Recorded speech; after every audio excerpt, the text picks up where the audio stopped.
तो बच्चों देखो, पढ़ते हैं एक नया चैप्टर, नया पाठ, जिसका नाम है कौन करेगा यह काम। तो इस चैप्टर के में देखिए, आप सामने ही एक झाड़ू दिखाई गई है।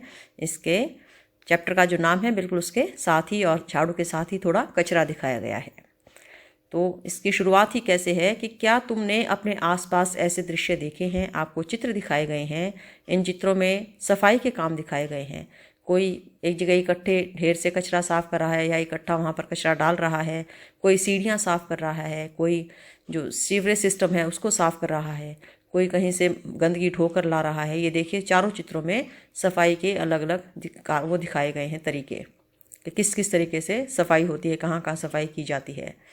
तो क्या कभी सोचा है यह काम करना लोगों को कैसा लगता होगा? ऐसी जगहों पर सफाई रखने में हमारी क्या जिम्मेदारी है? लोगों के ऐसे काम क्यों करने पड़ते हैं? तो जब कभी आप अपने आसपास सफाई करने वालों को देखते हैं, कोई बाहर गली में या सड़क पर झाड़ू लगा रहे होते हैं, कोई सीवर साफ कर रहे होते हैं, कोई कहीं और से कूड़े के ढेर से, जहाँ पर सारे सोसाइटी का कूड़ा जाता है या किसी कॉलोनी का कूड़ा इकट्ठा होता है, वहाँ से कूड़ा उठाने वाले कूड़ा उठाकर ले जाते हैं। तो ये सभी चीज़ें आपने अपने आसपास देखी हैं। तो क्या कभी आपने सोचा है कि ये सफाई के काम की जिम्मेदारी कौन किसकी है? कौन ये जिम्मेदारी लेता है? अपने घर में तो हम अपना घर खुद ही साफ करते हैं। अपने घर की सफाई की जिम्मेदारी जैसे हमारी है, तो ऐसे घर के बाहर की सफाई की जिम्मेदारी किसकी है? क्योंकि लोग तो अपने घर से बाहर कुछ साफ़ नहीं करते। ज़्यादा होगा तो अपने बाहर की गली साफ़ कर लेंगे, अपने घर के बाहर थोड़ी सी जगह साफ़ कर देंगे, अपनी दुकान के बाहर थोड़ी सी जगह साफ़ कर देंगे। लेकिन बाहर तो इतनी सारी चीज़ें हैं, हम तो सारी जगह इस्तेमाल करते हैं। कहीं आते जाते हैं वो भी इस्तेमाल करते हैं, कहीं पार्क में जाते हैं तो भी इस्तेमाल करते हैं। कहीं अगर मान लीजिए बाढ़ आ गई है और सीवर रुका हुआ है, या एक बारिश आ गई, बाढ़ भी नहीं आई, एक बारिश आ गई और सीवर साफ़ नहीं है, तो सारा पानी इकट्ठा होगा और वही हमारे घरों में घुस जाएगा। गलियों में भी बाढ़ आ जाएगी, गलियों में भी पानी इकट्ठा हो जाएगा। तो सफाई होना कितना ज़्यादा ज़रूरी है। और कहीं कूड़े के ढेर हैं तो वहाँ पर देखिए मक्खियाँ भिन भिनाएंगी, बदबू आएगी, जानवर बैठेंगे उधर, तो कितना गंदा लगता है जब सफाई ना हो। तो देखिए हमारे लिए जीना कितना मुश्किल हो जाता है। तो आपने कभी सोचा है ये जिम्मेदारी सफाई करने की किन लोगों की है? हमारे साथियों ने कुछ सफाई कामगारों से बातचीत की। ये हैं उस बातचीत के कुछ हिस्से। तो ये देखिए, एक कामगारों से, सफाई करने वालों से एक बातचीत दिखाई गई है, और ये बातचीत है स्टॉलिन के हैं। उन्होंने एक डॉक्यूमेंट्री फिल्म बनाई है जिसका नाम है इंडिया अनटच्ड। ये उस फिल्म से ये बातें ली गई हैं। तो ये क्या बातें हैं? आप कब से यह काम कर रही हैं? तो सफाई कर्मचारी क्या कहती हैं? करीबन 20 साल से, जब से पढ़ाई खत्म हुई है। तो उनसे प्रश्न किया, आगे क्यों नहीं पढ़ी, कुछ और काम मिल जाता? तो उन्होंने क्या उत्तर दिया सफाई कर्मचारी ने? पढ़ने के लिए पैसे चाहिए, वैसे भी पढ़कर हमारे कई लोग ऐसा ही काम करते हैं। तो फिर प्रश्न किया, क्या मतलब? तो क्या उत्तर दिया उस लेडी ने, उस औरत ने क्या उत्तर दिया? बाप दादाओं से, उनसे भी पहले से हमारे समाज के ज़्यादातर लोग यह काम कर रहे हैं। डिग्री लेकर भी दूसरी नौकरी नहीं मिलती तो यही काम कर रहे हैं। ऐसा क्यों? ऐसा ही है, हमारे पूरे शहर में यह काम करने वाले सभी लोग हमारे ही समाज के हैं। हमेशा से ही ऐसा होता आया है। तो इस डॉक्यूमेंट्री फिल्म से एक ये बातचीत ली गई है सफाई कर्मचारी से। उस बातचीत में ये दिखाया है कि जब उनसे प्रश्न पूछा जाता है कि आप कोई और ये काम कब से कर रही हैं, तो वो कहती हैं बहुत सालों से हम ये काम कर रहे हैं, जब से पढ़ाई खत्म हुई है।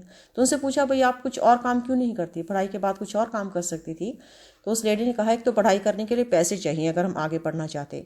दूसरा, अगर पढ़ाई हमने कोई डिग्री ले भी ली तो उसके बाद भी हमें कोई दूसरी नौकरी नहीं मिलती। यही काम, यही नौकरी हमें मिलती है, यही सफाई का काम है हमें मिलता है, हमें यही काम करना पड़ता है। क्योंकि, तो उनसे पूछा ऐसा क्यों है? तो उसने कहा कि पूरे शहर में सफाई का काम करने वाले हमारा ही समाज है, और हमारे ही समाज के लोग पूरे शहर में सफाई करते हैं।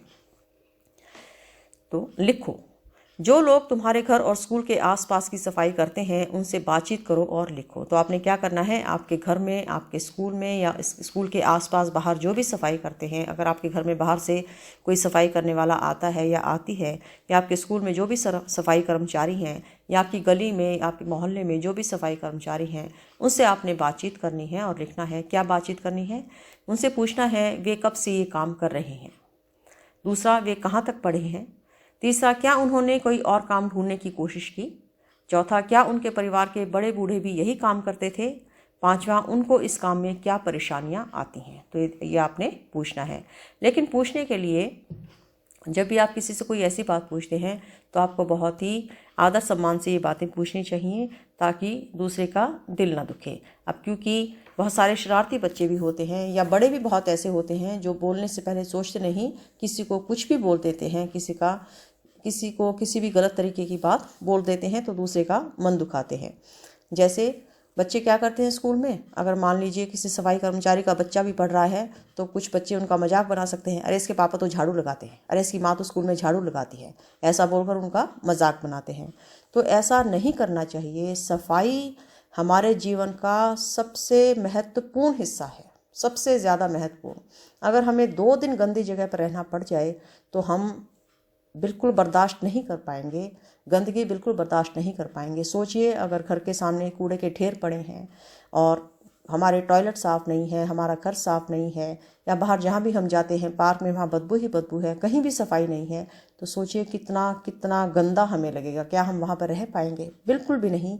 तो समझिए ये जो सफाई कर्मचारी हैं, जो लोग सफाई करते हैं, ये हमारे जीवन का सबसे ज़्यादा महत्वपूर्ण हिस्सा है। अगर ये ना हो तो हमारा रहना बहुत मुश्किल हो जाए। और ये कौन है? जो लोग सफाई करने का काम करते हैं वही सफाई कर्मचारी होते हैं। तो इनसे आपने बहुत अच्छे से ये बातें पूछनी है। इस चित्र में किस तरह के काम किए जा रहे हैं, 5 कामों के नाम लिखो। तो आपको एक चित्र दिखाया गया है, इसमें क्या क्या काम किए जा रहे हैं। एक गाय का दूध दुहा जा रहा है, फिर उसके साथ ही एक छोटी सी दुकान दिखाई गई है जिसमें एक औरत दिखाई गई है, वो सामान बेचते हुए, तोलते हुए। फिर तीसरा, उसके पास ही कोई और बागवानी का काम करते हुए एक माली को दिखाया गया है। और एक ऑटो या एक बस दिखाई गई है जिसमें बच्चे या औरतें जा रही हैं। फिर एक अस्पताल की तरह दिखाया गया है जिसमें नर्स है या डॉक्टर दोनों दिखाई गई हैं। और एक औरत दिखाई गई है उसके साथ ही, जो सिर पर सब्ज़ी बेच रही है, सिर पर रखकर टोकरी, उसमें सब्जियां दिखाई दे रही हैं, वो सब्ज़ी बेच रही है। और एक और चित्र है जिसमें एक औरत झाड़ू लगा रही है और कूड़ा इकट्ठा कर रही है एक टोकरी में। वहीं पर एक बच्चा साइकिल चला रहा है। वहीं पर एक आदमी रेहड़ी पर कुछ फल या सब्ज़ी बेच रहा है। वहीं पर देखिए आप, छाता लेकर हाथ में बैग दिखाए गए हैं, 2 औरतें जा रही हैं। और ट्रैफिक पुलिस यहाँ पर खड़ी दिखाई गई है इस चौक पर, और लोग इधर से उधर आ जा रहे हैं।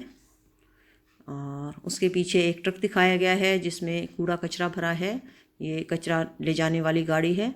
उसके ऊपर दिखाया गया है एक स्कूल जहाँ पर एक अध्यापिका बच्चों को पढ़ा रही है और चौकीदार जो है वो स्कूल के बाहर स्कूल की चौकीदारी कर रहा है।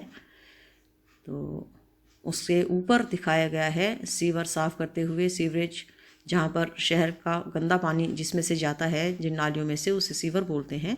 तो वहाँ पर सीवर की सफाई की जा रही है। और नीचे चित्र है, आप देखिए नीचे एक ऐसे साइंस की लैब जैसे कुछ दिखा रखी है और एक जो है कुछ औरत या छात्रा पढ़ रही है, उसके नीचे कुछ लोग कंप्यूटर पर काम कर रहे हैं और साइड में ही एक आदमी या एक औरत चित्रकारी कर रहा है, पेंटिंग बना रहा है। उसके नीचे हाथ वाली रेहड़ी में कुछ लोग सामान डालकर ले जा रहे हैं और कुछ लोग इधर छत बना रहे हैं। कुछ लोग इधर एक सामान की पुताई, एक मकान की पुताई चल रही है, पेंटिंग चल रही है। एक हलवाई की दुकान दिखा रखी है, मिठाई की दुकान, जहाँ पर हलवाई मिठाइयाँ बना रहा है। उसके साथ ही एक कपड़े प्रेस करने वाले की दुकान दिखा रखी है, जो आदमी कपड़े प्रेस कर रहा है। और उसके साथ ही एक लड़की दिखाई गई है जो कि कूड़े के ढेर से कचरा उठा रही है। तो ऐसे ये चित्र आप देख सकते हैं कि इन चित्रों में क्या क्या दिखाया गया है। इस चित्र में दिखाए गए कामों में से कोई 5 काम तुम्हें करने हो तो तुम कौन से काम चुनोगे और क्यों? तो अगर आपको इनमें से जितने भी काम दिखाए गए हैं, अगर आपको ये काम करने हैं तो आप इनमें से कौन से 5 काम चुनेंगे, तो वो क्यों चुनेंगे, और कौन से 5 काम तुम आप नहीं चुनेंगे तो वो क्यों नहीं चुनेंगे, ये भी आपने लिखना है। चर्चा करो, तुम्हारी समझ में किस तरह के काम करना लोग पसंद नहीं करते, क्यों? फिर इस तरह के काम कौन करता है, ये लोग ऐसे काम क्यों करते हैं जिन्हें कोई भी करना पसंद नहीं करता। तो आपको क्या लगता है, ये लोग कौन सा काम करना पसंद करते हैं? लोग कैसा काम करना पसंद करते हैं? जिसमें मेहनत बहुत कम हो, आमदनी बहुत ज़्यादा हो, आराम ज़्यादा हो, ऐसा काम ही लोग ज़्यादा पसंद करते हैं, जिसमें रुतबा भी ज़्यादा हो। और ऐसा काम करना कौन पसंद नहीं करता? जो लोग, फिर इस तरह के काम कौन करता है? जो लोग काम करना है, कुछ दूसरे काम करना पसंद नहीं करते, सिर्फ अच्छे काम करना पसंद करते हैं, जो लगता है वो अच्छे काम है, दूसरे काम बुरे हैं, तो वो बुरे काम कौन लोग करते हैं? फिर वो काम भी तो बहुत ज़रूरी है ना, उनके बिना तो फिर काम ही नहीं चलेगा, बात ही नहीं बनेगी, सफाई भी नहीं रहेगी, या और चीज़ें भी हमारे साथ जो इतनी आसानी से हमें मिल जाती हैं वो नहीं मिलेंगी। तो वो काम कौन करता है? और वो ऐसे काम क्यों करते हैं जो बाकी लोग करना पसंद नहीं करते? वो उन्हीं को क्यों करने पड़ते हैं? तो ये आपने चर्चा करनी है। कल्पना करो, अगर कोई भी यह काम ना करे तो क्या होगा? यदि एक हफ्ते तक कोई भी तुम्हारे स्कूल या घर के आसपास फैला कूड़ा कचरा साफ ना करे तो क्या होगा? सोचिए कितना गंदा हो जाएगा, वहाँ पर बैठना ही मुश्किल हो जाएगा। कचरा साफ करने के कुछ अलग तरीके, जैसे मशीन या कोई और तरीका सोचो जिससे लोगों को नापसंद काम ना करना पड़े। अपने सोचे गए तरीकों को चित्र देखकर बनाकर दिखाओ। तो इसमें चित्र दिखाए गए हैं, उन सभी चित्रों में सफाई करने की मशीनें दिखाई गई हैं। सभी सफाई की मशीनें हैं जिनमें मशीन चलाने से कूड़ा अपने आप ही इन मशीनों के अंदर आ जाएगा। तो आप भी ऐसा कुछ उपाय दे सकते हैं जिसमें खुद सफाई ना करके इस तरीके की कुछ ऐसी मशीनें हों या ऐसे कुछ उपाय हों जिनसे सफाई की जा सके। क्या ऐसे हालात बदलने की कोशिश किसी ने की? हाँ, कोशिश तो कई लोगों ने की, आज भी करते हैं, पर बदलाव लाना आसान नहीं। ऐसे लोगों में से एक थे महात्मा गांधी। गांधी जी के बहुत करीब के साथी थे महादेव भाई देसाई, जिनका बेटा है नारायण। नारायण का बचपन गांधी आश्रम में गुजरा था। यह किस्सा उन्हीं की किताब से लिया गया है। तो गांधी जी के एक बहुत करीबी साथी थे जिनका नाम है महादेव भाई देसाई और जिनका एक बेटा है नारायण। तो नारायण की जो किताब है उन्हीं से यह किस्सा लिया गया है। और किस्सा क्या है? पुरानी यादें। नारायण यानी बाबला, नारायण को घर में बाबला बोलते हैं। उनका एक दूसरा नाम, निक नेम जिसे बोलते हैं या प्यार का नाम बोलते हैं, वो है बाबला। जब 11 साल के थे तब गुजरात के साबरमती आश्रम में उन्हें अलग अलग काम करने पड़ते थे। तो साबरमती आश्रम क्या है? जहाँ गांधी जी ने बनाया था साबरमती आश्रम, जहाँ पर वो रहते थे, और बहुत सारी चीज़ें, बहुत सारी एक्टिविटीज़ वहाँ पर होती थी। उनमें से एक था आने वाले मेहमानों को टॉयलेट की सफाई का काम सिखाना। तो जो भी मेहमान वहाँ पर आते थे या वहाँ पर लोग आश्रम में रहने के लिए आते थे कि हम यहाँ आपके कामों में कुछ योगदान देंगे, जो गांधी जी को बोलते थे, तो उन सबको सबसे पहले टॉयलेट की सफाई करना सिखाया जाता था, वो काम सिखाया जाता था। तब के टॉयलेट में नीचे टोकरियाँ रखी होती थी। आजकल तो सबके घर में बाथरूम है, टॉयलेट है, तो तब घर में टॉयलेट नहीं होते थे। तब क्या था, टोकरियों का इस्तेमाल होता था और लोग उसी में पॉटी करते थे, और वो टोकरी उठाकर फिर बाहर ले जाते थे हाथ से उठाकर। तो सोचिए कितना मुश्किल होता होगा। तो तब के टॉयलेट में नीचे टोकरियां रखी होती थी जिनमें संडास की गंदगी गिरती थी, फिर उस जगह को साफ भी करना पड़ता था। इन टोकरियों को हाथों से उठाकर ले जाना होता था। आमतौर पर इस काम को एक ही समाज के लोगों को ही करना पड़ता, पर गांधी आश्रम में खाद बनाने वाले गड्ढे तक टोकरियां ले जाने का यह काम सभी को करना पड़ता था, फिर वह कोई भी क्यों न हो। नारायण को याद है कि कई लोग इस काम को टालने की कोशिश करते, कुछ तो इस काम से डरकर आश्रम छोड़कर भाग जाते। तो आश्रम में ये बहुत ही कठिन काम लग रहा है कि गंदगी को हाथ से उठाकर ले जाना, और उस गंदगी को क्या करते थे, खाद बनाने के लिए गड्ढा था उसमें डाल देते थे, जिससे वो खाद बनाई वहाँ पर जाती थी। तो लोग क्या करते थे, इस काम से टलते थे कि मुझे ये काम ना करना पड़े, और कुछ इस काम के डर से आश्रम को छोड़कर ही चले जाते थे। एक बार गांधी जी महाराष्ट्र के वर्धा शहर के पास एक गाँव में रहने गए।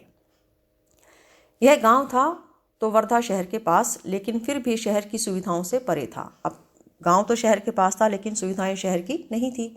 गांव में गांधी जी, महादेव भाई और उनके साथी संडास की सफाई का काम करने लगे। कई महीने बीत गए। एक दिन सुबह के समय गांव के बाहर की गंदी संडास की तरफ से एक आदमी लोटा लेकर आ रहा था। जब उसने महादेव भाई को देखा तो बोला, उस तरफ ज़्यादा गंदगी है, वहाँ सफाई करो। तो उन्होंने क्या किया, गांधी जी और महादेव भाई देसाई और उनके एक साथी वो वर्धा के पास एक गांव में जाते हैं और वहाँ पर वो सफाई का काम शुरू करते हैं। तो बहुत महीने बीत जाते हैं। तो एक दिन वो सुबह देखते हैं कि एक आदमी आ रहा है, पॉटी करके आ रहा है, और पहले साथ में लोटा, क्योंकि घर में तो बाथरूम नहीं होते थे, टॉयलेट नहीं होते थे, तो लोग बाहर जाकर ही पॉटी करते थे, तो उस साथ में अपना पानी ले जाते थे किसी लोटे में डालकर। तो वो आदमी वहाँ से लोटा लेकर आ रहा है, तो महादेव भाई को देखकर बोलता है कि उस तरफ ज़्यादा गंदगी है, वहाँ जाकर सफाई करो। यह देखकर बाबला को बहुत हैरानी हुई और गुस्सा भी आया। उसने सोचा, गांव वाले तो यह समझ रहे हैं कि यह काम उनका नहीं बल्कि गांधी जी और उनके साथियों का ही है। यह बात ठीक नहीं है। उसने गांधी जी से पूछा तो वे बोले, छुआछूत का भेदभाव छोटी सी बात नहीं है, उसे मिटाने के लिए कड़ी मेहनत की ज़रूरत है। तो बाबला जो है, नारायण जो महादेव भाई देसाई का बेटा है, उसको ये बात सुनकर बहुत हैरानी हुई और बहुत गुस्सा आया कि गांव वालों ने हमें क्या सफाई वाला समझ रखा है? ये क्या उनका खुद का काम नहीं है अपने गांव को साफ रखना? वो हमें यूँ कह रहे हैं कि हम जाकर उस गंदगी की सफाई करें। तो वो गांधी जी से पूछता है कि ये तो बिल्कुल भी ठीक बात नहीं है। तो गांधी जी क्या कहते हैं कि छुआछूत का भेदभाव मिटाना छोटी बात नहीं है, उसे मिटाने के लिए बहुत कड़ी मेहनत की ज़रूरत है। यानी कि सफाई का काम किसी एक ही समाज, जैसे ऊपर उस डॉक्यूमेंट्री में एक बातचीत में दिखाया गया है कि हमारे ही समाज के लोग काम करते हैं, तो एक ही समाज के लोगों की जिम्मेदारी समझी जाती है कि इसी समाज के लोग ही सफाई का काम करेंगे। तो ये छुआछूत वाली ही बात है। नारायण यह जानता था कि ऐसे काम करने वाले लोगों को अछूत माना जाता है, पर वह यह नहीं समझ पा रहा था कि उनके बदले अगर हम खुद यह काम करें तो हालात कैसे बदलेंगे। उसने पूछा, अगर गांव वाले नहीं सुधरे तो क्या फ़ायदा? उन्हें तो आदत हो गई है कि उनका गंदा काम कोई और ही करे। गांधी जी बोले, क्यों, इससे सफाई करने वालों को फ़ायदा नहीं होता? क्या उन्हें सीख नहीं मिलती? कोई काम करना सीखना एक कला सीखने जैसा है, सफाई का काम भी। तो नारायण ये जानता था कि जो सफाई करने वाले लोग हैं उनको अछूत माना जाता है। अछूत मतलब उनसे लोग दूर रहना चाहते हैं कि अगर वो कहीं छू ना जाएं, उनके छू जाने से हम गंदे हो जाएंगे। और उसको ये नहीं समझ आ रहा था कि मान लीजिए जो सफाई करने वाले हैं वो सफाई ना करें और उसके बदले हम सफाई करते, तो भी इन लोगों की, जो गांव वाले गंदगी फैलाते हैं और खुद साफ नहीं करते, तो इनकी आदत कैसे सुधरेगी? अब इनकी जगह, सफाई वालों की जगह कोई और वो काम कर देगा, उनकी आदत तो वैसी ही रहेगी, वो तो नहीं सुधरने वाले। तो उसने गांधी जी से पूछा, भाई इससे क्या फ़ायदा होगा? उनकी तो आदत पड़ गई है काम ना करने की और दूसरे से काम कराने की। तो गांधी जी क्या कहते हैं कि इससे सफाई करने वालों को फ़ायदा होगा। क्या फ़ायदा होगा? उन्हें सीख मिलेगी, है ना। और सीखना भी एक कला है और सफाई का काम सीखना भी एक कला है। तो फिर नारायण फिर नहीं माना। उसने कहा, पर सीख तो हमें क्या, सीख तो उनको भी मिलनी चाहिए जो गंदा करते हैं, जो गंदगी करते हैं और खुद साफ नहीं करते। सीख तो उनको मिलनी चाहिए। बिल्कुल ठीक बात है। गांधी जी और नारायण की बहस तो चलती रही। फिर भी आगे चलकर नारायण भाई ने गांधी जी के दिखाए रास्ते पर चलना कभी नहीं छोड़ा। अब नारायण क्योंकि बच्चा था, उसके मन में ये सारे सवाल आएंगे, भाई मैं क्यों करूं जब वो क्यों नहीं करता? गंदगी उसने फैलाई है, हम भी स्कूल में ऐसे करेंगे ना। या कहीं बाहर गए हैं तो किसी और ने गंदगी डाल दी, किसी ने बाहर रैपर डाल दिया या कुछ और छिलका वगैरह फेंक दिया केले का, तो हम क्या सोचेंगे, जिसने फेंका है वही उठाए, मैं क्यों उठाऊं? ऐसा होता है ना। तो इसी तरीके से नारायण भी बहस करता रहा गांधी जी से। लेकिन उस समय तो वो छोटे थे, लेकिन बड़े होने पर उन्होंने, जैसे गांधी जी ने सिखाया था कि हमें जो भी हम काम सीखेंगे, काम सीखना एक कला है और सारे काम सीखने चाहिए, तो उन्होंने उस रास्ते पर चलना कभी नहीं छोड़ा। गांधी जी के दिखाए रास्ते पर ही वो चले। और ये सारा जो किस्सा अभी आपको बताया, ये किस्सा लिया गया है नारायण भाई देसाई की जो किताब है संत चरण रज सेविता, इस किताब से लिया गया है। बताओ, गांधी जी ने भी खुद और अपने साथियों के साथ सफाई का काम करना क्यों शुरू किया होगा? तुम्हें क्या लगता है? क्या लगता है आपको गांधी जी ने क्यों शुरू किया होगा? ताकि वो लोगों को सिखा सकें कि हमें अपना काम खुद करना चाहिए। सफाई का काम किसी एक विशेष समाज या विशेष लोगों का नहीं है, वो सभी की जिम्मेदारी है, सबका काम है साफ सफाई रखना। इसलिए गांधी जी ने यही सीख देने के लिए सफाई का काम खुद शुरू किया। और आपको क्या लगता है वो आप अपनी कॉपी में लिखिए। क्या तुम ऐसे किन्हीं लोगों को जानते हो जो आसपास के लोगों की कठिनाइयों को आसान करने की कोशिश करते हैं? पता करो। तो आप अपने आसपास देखिए, ऐसे कौन से लोग हैं जिनकी वजह से आपका रोज़मर्रा का काम आसान होता है। सोचिए, अगर वो ना हो और आपको वो काम करने पड़े तो आपको कितनी मुश्किल हो, आपको कितना कठिन लगे। अरे ये काम भी मुझे खुद करना पड़ेगा, अरे ये काम भी मुझे खुद करना पड़ेगा। तो देखिए आपके आसपास ऐसे कौन से लोग हैं जो आपका काम आसान करते हैं। जैसे आपके घर में मान लीजिए अगर कोई सफाई करने वाला आता है तो आपका काम आसान करता है, कोई कपड़े धोने वाला आता है वो आपका काम आसान करता है, या आप अपने घर का कूड़ा इकट्ठा करके रखते हैं, वो कूड़ा उठा कर ले जाता है तो वो आपका काम आसान करता है। तो इस तरीके के लोगों को आप देखिए। या कोई दूध वाला है, वो आपके घर में दूध दे जाता है, सोचिए आपको खुद जाकर दूध लाना पड़े और दूध आपके घर में ही आ जाता है। तो इस तरीके के ऐसे लोगों के बारे में आप बताइए। गांधी जी के आश्रम में आने वाले नए मेहमानों को भी इस काम को सीखना पड़ता था। अगर तुम इन मेहमानों में से होते तो तुम क्या करते? सोचिए, आप गांधी जी के मेहमान होते और आपको गांधी जी कहते कि ये सफाई करो, टॉयलेट साफ़ करो, तो आप क्या करते? अगर आप उन मेहमानों में से होते तो आप क्या करते? क्या आप वहाँ पर रहते, जो गांधी जी ने कहा वो करते, या फिर आप भी वहाँ से भाग आते? तुम्हारे घर में टॉयलेट की क्या व्यवस्था है? टॉयलेट घर के अंदर है या बाहर? टॉयलेट कौन साफ करता है? तो आपके घर में टॉयलेट क्या है, घर के अंदर है या बाहर है? उसकी सफाई कौन करता है, ये भी बताइए। गांव में गंदी संडास की तरफ से लोटा लेकर आ रहे आदमी ने महादेव भाई के साथ कैसा बर्ताव किया? क्यों? बिल्कुल भी अच्छा बर्ताव नहीं किया। उन्होंने सोचा कि इन्हीं की काम है सफाई करना, इन्हीं की जिम्मेदारी है गंदगी साफ करना। तो ये बिल्कुल भी अच्छा बर्ताव नहीं था। और क्यों? क्योंकि गांधी जी और महादेव भाई देसाई कई महीनों से उस गांव में सफाई का काम कर रहे थे, तो उन्होंने सोचा कि सफाई का काम तो इन्हीं की जिम्मेदारी है। जो लोग टॉयलेट और नालियों वगैरह की सफाई का काम करते हैं, उनसे आम लोगों का किस तरह का बर्ताव होता है, लिखकर समझाओ।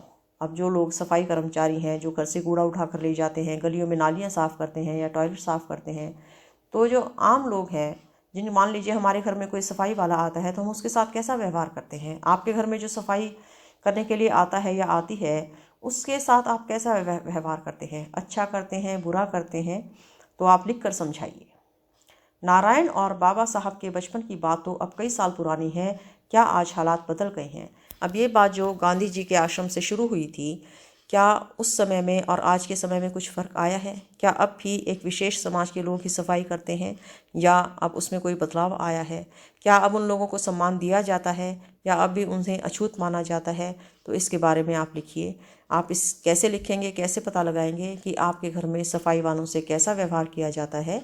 उसी व्यवहार से आप अंदाज़ा लगा सकते हैं कि इन हालात में कितना बदलाव आया है। ऐसा भी एक बचपन।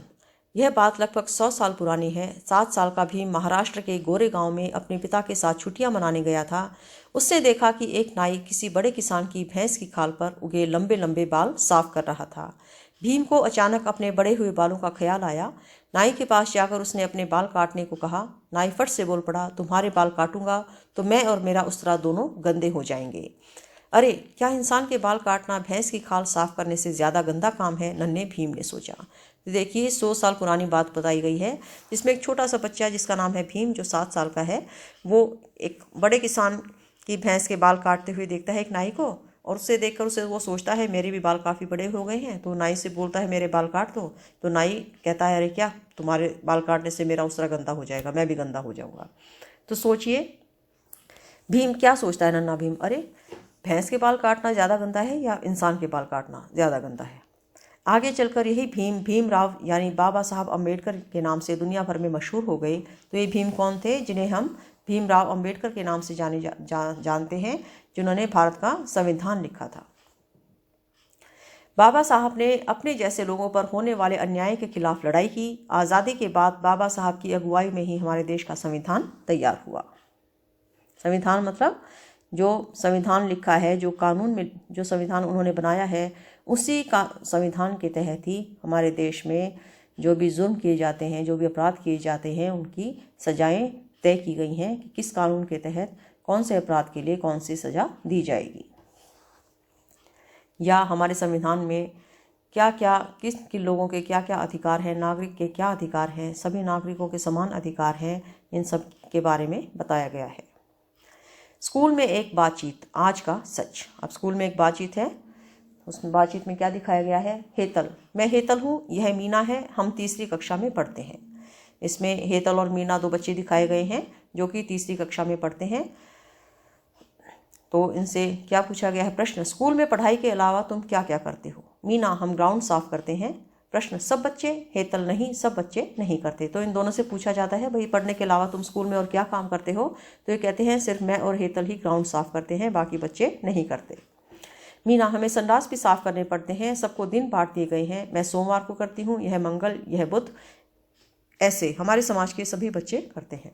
तो जिस समाज से मीना और हेतल हैं, उन्हीं समाज के बच्चे स्कूल में और काम भी, पढ़ने के अलावा और काम भी करते हैं, सफाई के काम उनको दिए गए हैं। हेतल 20 बाल्टी पानी ढोकर यहाँ डालना पड़ता है, झाड़ू लगाना पड़ता है। प्रश्न, तुम ही क्यों, सब बच्चे क्यों नहीं करते? हेतल, हमको ही करना पड़ता है, नहीं किया तो मार पड़ती है। तो ये भी दिखाया गया है स्टालिन की जो डॉक्यूमेंट्री फिल्म है इंडिया अनटच्ड, उसी से ही ये किस्सा लिया गया है। बताओ, तुम्हारे स्कूल की सफाई कौन करता है, क्या क्या साफ करना पड़ता है? तो ये आपने लिखना है। क्या तुम्हारे जैसे बच्चे इसमें मदद करते हैं? अगर हाँ तो किस तरह की? क्या आप भी स्कूल की सफाई में मदद करते हैं? क्या कई बार सुबह प्रिंसिपल अनाउंस करते हैं कि आप अपने खेल के मैदान में जो भी कागज़ के टुकड़े पड़े हैं उन्हें साफ़ कीजिए, या अपनी कक्षा में सफाई कीजिए, या अपनी कक्षा के जाले साफ़ कीजिए? तो ऐसा कुछ अगर आपसे काम करने को कहते हैं तो वो क्या है? अगर मदद नहीं करते तो क्यों नहीं? और बच्चों को कहा जाता है मदद करने के लिए, सभी बच्चों को, तो वो क्यों नहीं मदद करते? क्या सभी बच्चे सभी तरह के काम करते हैं? तो ये आपने देखना है कि आपके स्कूल में सभी बच्चे सभी तरह के काम करते हैं। काम करने के लिए क्या क्लास की पढ़ाई छूट जाती है? क्या आपको पढ़ाई के समय काम कराया जाता है, या पढ़ाई के बाद, क्लास के बाद वो कुछ काम दिया जाता है? क्या लड़के और लड़कियां एक ही तरह के काम करते हैं? घर में तुम किस तरह के काम करते हो? क्या लड़के लड़कियों और मर्द औरतों के किए जाने वाले कामों में समानता है? जो काम लड़कियां करती हैं क्या वही लड़के भी करते हैं? क्या तुम इसमें कुछ बदलाव लाना चाहोगे, किस तरह का? तो ये सब प्रश्नों के उत्तर आपने लिखने हैं। जैसा जैसा आप अपने आसपास देखते हैं, जैसा आप अपने स्कूल में देखते हैं, वैसा ही आपने लिखना है। चर्चा करो, क्या समाज में लोगों द्वारा किए जाने वाले सभी कामों को एक ही तरह से देखा जाता है? अगर नहीं तो क्यों, क्या बदलाव होना ज़रूरी है? तो बताइए, जो भी सफाई कर्मचारी हैं, क्या हम उसे इतनी इज्जत देते हैं जितनी हम एक डॉक्टर को देते हैं, जितनी हम अपने अध्यापक को देते हैं, अपने माता पिता को देते हैं, या एक अच्छा खाने पीने वाले अपने पड़ोसी को देते हैं? तो आपने ये लिखना है। और अगर हम ऐसा नहीं करते हैं तो सोचिए, ऐसा क्यों नहीं करते हैं? तो क्या इसमें बदलाव नहीं होना चाहिए? क्या सभी को इज्जत पाने का हक नहीं है? और वो भी जो हमारे समाज का इतना महत्वपूर्ण हिस्सा है कि अगर वो काम ना करें तो हमारे लिए जीवन कितना मुश्किल हो जाएगा। गांधी जी के पसंदीदा भजनों में से एक भजन का छोटा हिस्सा नीचे दिया है। यह भजन गुजराती भाषा में है। अपने आसपास के लोगों की मदद लेकर इस भजन का मतलब पता करो और उसके बारे में सोचो। वैष्णव जन तो तेने कहिए, जे पीड़ पराई जाने रे, पर दुखे अपमान सहे, जे मन अभिमान न आने रे। तो वैष्णव जन किनको कहा गया है? भगवान के बंदे कौन हैं, किन्हें भगवान प्यार करते हैं? जो दूसरों की पीड़ा समझते हैं, जो दूसरे का दुख समझते हैं, जो दूसरों का दुख दूर करने के लिए खुद अपमान सह सकते हैं और अपने मन में अभिमान नहीं आने देते। ये भजन गांधी जी ने लिखा था। इस भजन में सीधा संदेश है कि दूसरों की मदद करना, परोपकार करना, किसी दूसरे का दिल ना दुखाना, वही वो लोग हैं जो वैष्णव जन हैं, जो वाकई में ब्राह्मण लोग हैं, जो वाकई में भगवान को पसंद हैं, वो लोग हैं। हम क्या समझे? गांधी जी समझते थे कि हम सभी को हर तरह का काम सीखना चाहिए। इस बारे में तुम्हें क्या लगता है? अगर ऐसा हो तो क्या क्या बदल सकता है? तुम्हारे घर में कुछ बदलाव आ सकते हैं। अब गांधी जी कहते हैं कि सभी को हर काम सीखना चाहिए, है ना? तो आपको क्या लगता है, क्या सभी को सभी काम सीखने चाहिए? अगर हम सभी काम सीख लें, मान लीजिए हम अपने घर में जो काम है वो किसी दूसरे पर डिपेंडेंट ना होकर, दूसरे पर निर्भर ना होकर हम अपने सारे काम खुद करें, तो क्या क्या बदलाव आ सकते हैं? और वैसे भी अगर मान लीजिए समाज के जो काम, जो कहते हैं एक विशेष समाज के लोग ही करते हैं, उसके बजाय अगर सभी को काम करने लग जाएं तो समाज में क्या बदलाव आएंगे? समाज में समानता का भाव आएगा, छुआछूत का भाव मिट जाएगा। क्योंकि उस काम को लोग छोटा समझते हैं जो सफाई कर्मचारी करते हैं, कि ये गंदगी उठाते हैं, है ना, गंदगी साफ करते हैं। अगर वही काम हम सभी लोग करने लग जाएं तो फिर क्या होगा? ये अंतर ही खत्म हो जाएगा, बहुत बड़ा बदलाव आएगा, है ना? क्या आपको ऐसा नहीं लगता? बाहर विदेश में भी तो सभी लोग अपना काम खुद करते हैं। वहाँ पर तो कोई किसी से काम नहीं करवाता, कोई सफाई कर्मचारी नहीं होता, सभी अपने घर की सफाई खुद करते हैं। बाहर जो कूड़ा उठाने के लिए जो मशीनें आती हैं, जो लोग आते हैं, उनका भी उतना ही सम्मान है। क्यों? वहाँ पर सभी लोगों को पता है कि हर काम की कीमत है, हर काम की हर काम का अपना महत्व है। वो जानते हैं कि अगर ये काम ना हो तो सबके लिए कितने मुश्किल दिनचर्या हो जाएगी। तो हमें भी अपने जीवन में ये आदतें डालनी चाहिए, अपना काम खुद करने की, ताकि समाज में समानता का भाव आ सके, ऊंच नीच का भेद खत्म हो सके और छुआछूत का भेद खत्म हो जाए। तो बच्चों, हमने आज ये पढ़ा पाठ, जो कि सामाजिक दृष्टि से बहुत ही महत्वपूर्ण पाठ है, बहुत ही अच्छा पाठ था। तो आप इस में जो जो आपको करने को कहा गया है, जो जो लिखने को कहा गया है, वो सब आप कीजिए और लिखिए और सोचिए कि आप अपने किन कामों से इन सारी चीज़ों में बदलाव ला सकते हैं। तो आज हमने पढ़ा ये चैप्टर, कौन करेगा यह काम। फिर पढ़ेंगे ये चैप्टर तो ख़त्म हो गया, फिर एक नया चैप्टर पढ़ेंगे। तब तक के लिए बाय बाय।